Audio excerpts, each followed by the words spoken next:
நம்ம தமிழ்நாட்டு மண்ணில் சங்க காலத்தில் இருந்த அன்னைக்கும் சரி இன்னைக்கும் சரி மிகப்பெரிய அடையாளமாக இருக்கிற பெண் ஆளுமைகள் நிறைய பேர் இருக்காங்க. ஔவையார், காக்கை, பாடினியார்னு சங்க காலத்து ஆளுமைகள், கண்ணகி, மணிமேகலை, குண்டலகேசி இவங்கெல்லாம் இலக்கியத்தில் நிலைச்சு நிற்கிறவங்க. ஆண்டாள், காரைக்கால் அம்மையார் இவங்கெல்லாம் ஆன்மீகத்திலையும் இலக்கியத்திலையும் உயர்ந்த இடத்துல இருக்கிறவங்க.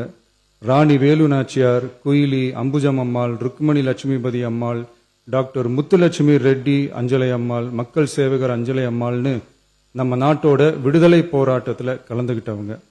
நம்ம தமிழ்நாட்டு பெண் ஆளுமைகள் நிறைய பேர் இருக்காங்க. சுதந்திர போராட்டத்தில் இருந்து சமூக நீதி போராட்டம் வரைக்கும் கலந்துகிட்டவங்க தான் நம்ம தமிழ்நாட்டு பெண்கள். அது மட்டுமா, கல்வி, அறிவியல், அரசியல், நீதி, நிர்வாகம், தொழில்நுட்பம்னு எல்லா டிபார்ட்மெண்ட்லையும் இன்னைக்கு நம்ம தமிழ்நாட்டு பெண்களோட பங்களிப்பு பெருசா இருக்குன்றத யாரும் மறுக்கவே முடியாது.